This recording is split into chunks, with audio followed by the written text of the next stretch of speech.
Hey guys, welcome to the channel and thank you for watching. Premier League match day 5, and this was on Tuesday. We still have many games to go. Wednesday, Thursday, we have games. So we're gonna do the review for the Tuesday games. It was 4 games. Crystal Palace against Brentford, 1-1 at the end. Southampton 2, Chelsea 0. Leeds United 1, Everton 1, Fulham 2, Brighton 1. So, for the Chelsea game, I've already made a video about it, so I don't want to really repeat too much. You can click on the link that I am going to leave at the end of this video so you can watch the Chelsea one, so I don't have to repeat myself a lot. So let's now move to other games. Boom. Let me just remind you the table here, right?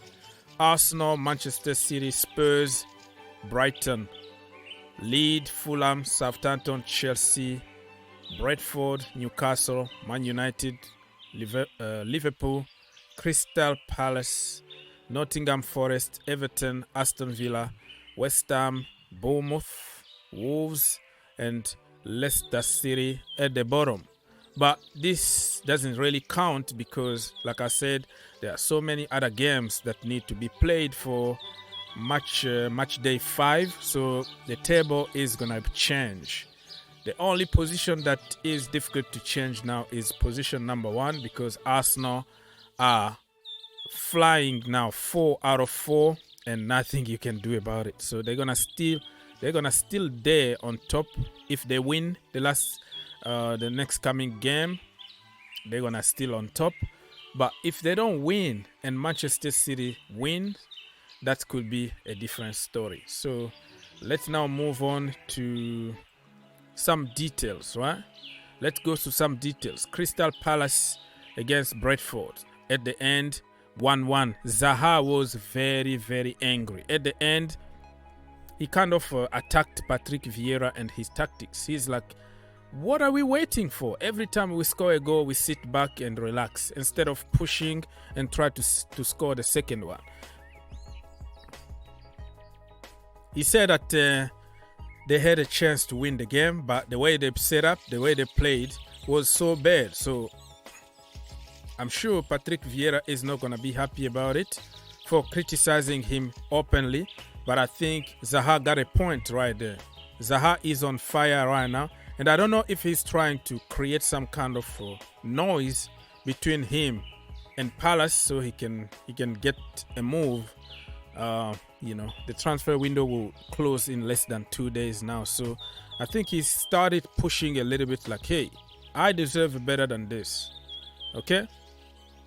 So it was a very good game of football at the end, but 1-1, I think Palace deserves better. I kind of agree with Mr. Zaha here. Next time they have to push, man. The best defense is sometimes to attack. All right, people. Let's now move on to the second game. It was between Fulham and Brighton. Listen, this one I predicted it was going to be a draw, 2-2 at the end, but I didn't get it right because Fulham actually scored 2 and Brighton only scored 1. Mitrovic, man, he just can't stop scoring. Mitrovic is gonna be one of the best in the Premier League this season. It looks like he's mature now and he scores a lot of goals. And for Brighton, it was Alexis McAllister on penalty, and it was a non-goal for against Brighton, of course. But at the end, it's gonna count as 2-0, right? So Mitrovic was the man of the match, as you can tell here. He was voted with 59%. Wow. Listen, relegation this season is gonna be tough because I think Fulham are determined not to go down. and also with Nottingham Forest. They have so many players right now that they bought quality world-class players from all over the world.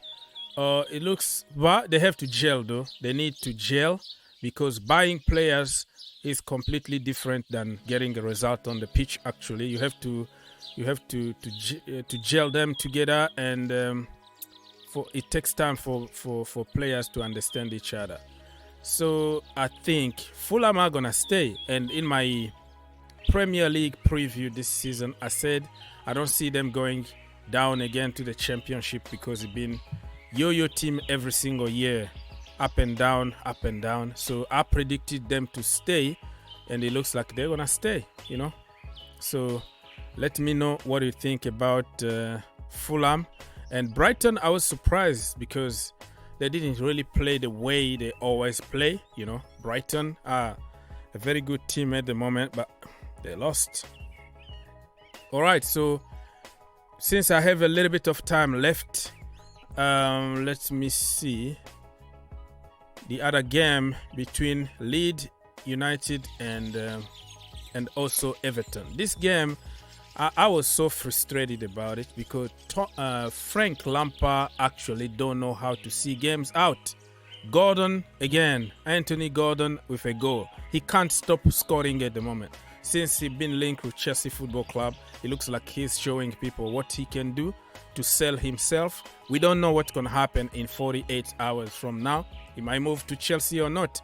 And I started seeing why Thomas Tuchel wants him, because he's the king of pressing. He starts pressing from minute 1 until minute 90. He's very aggressive. So you start seeing some quality on the kid. Still a kid. He needs to develop, but I can kind of see why Thomas Tuchel wants him. So 1-1 at the end. The frustration with Frank Lampard is always he doesn't know how to close the shop. You are leading 1-0 or 2-0. There's no guarantee with Frank Lampard. He always concedes some stupid goals, especially the last minute, when the game is almost over. He did it at Chelsea Football Club. He's doing it over and over and over again with